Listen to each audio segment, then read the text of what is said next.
Dear Mr. Vice President J.D. Vance, dear Mr. President Donald Trump, dear Mr. Elon Musk, and dear other friends in America, Germany, and around the world. This is a message from a German prison. My name is Aaron.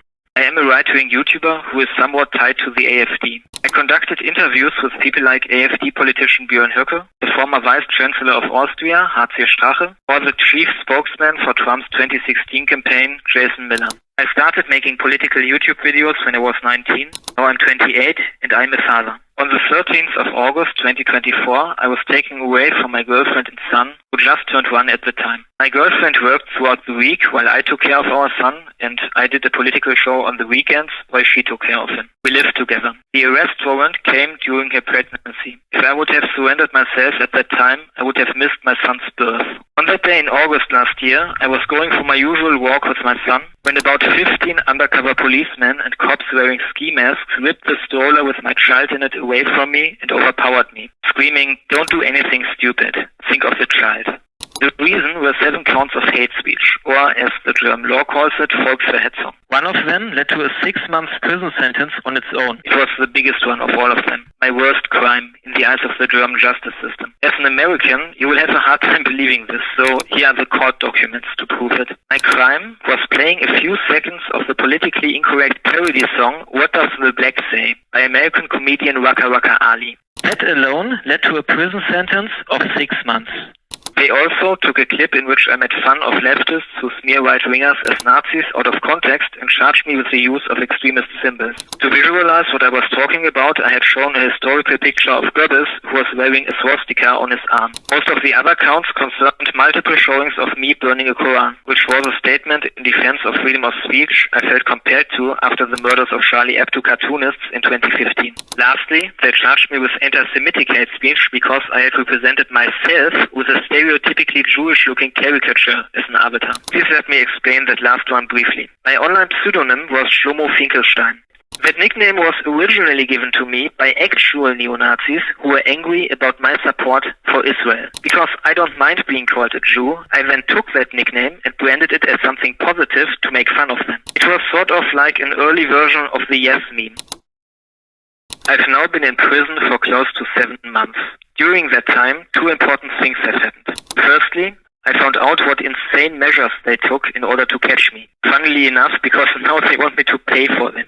They hunted me down like a terrorist. The Bundeskriminalamt, which is the German version of the FBI and normally goes after murderers, human traffickers or big-time drug dealers, surveilled 5 of my family members and close friends for months, listened to their calls and read their messages. That led them nowhere. Eventually, they got my banking information from the Federal Banking Registry, something they normally do if you, killed someone. They had undercover police officers follow me, videotape and photograph me for a few days before they made their bizarre arrest in front of my son. By then, they have had many opportunities to catch me by myself. For example, every evening I went out on the street to have a smoke after I brought my son to bed.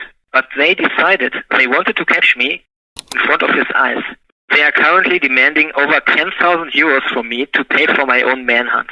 Now to the second big thing. On the 15th of January 2025, the German intelligence agency called Verfassungsschutz visited the prison to talk to me. About 1 month earlier, it surprisingly looked like I could get out on probation this February. The administration of the prison I'm in had weighed in favor of me being released early. I rejected to talk to the German intelligence agency, which is notoriously known for blackmailing people into spying on the political opposition to the left-wing German government and deep state. I'm friends with the Austrian activist Martin Sellner. I talked to a multitude of AfD politicians both in public and in private, and the Verfassungsschutz, the German intelligence agency, probably knows that. They came here to turn me into a government spy against the leading opposition party, which now, after the elections, represents more than 1/5, more than 20% of German citizens. After I refused to talk to them, 2 weeks went by and I received a letter from the Berlin police. I've never lived in Berlin. In this letter, I was asked to comment on a new case against me. Hate speech, of course. They quoted a single tweet in which I had used Ahmed, so a stereotypically Arab name, to talk about mass migration. This isn't even illegal speech in Germany, which is quite a statement. My lawyer told me it should be thrown out before it gets into court. But here's the thing. That doesn't matter. If there is any open court case against you, your chances to get out on probation early dropped down to 0. And now the punchline. The date that letter was written was the 21st of January in 2025, meaning 6 days after I rejected the offer to talk by the German intelligence agency. The tweet it was about was from 2023.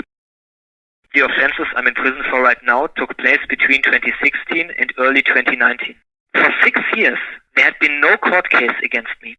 And now, the Verfassungsschutz, the German intelligence agency, visits me in prison, I don't talk to them, and 6 days later, the German justice system has cooked up a new hate speech case, which ensures that I will remain locked away from my son and my girlfriend for at least another 6 months.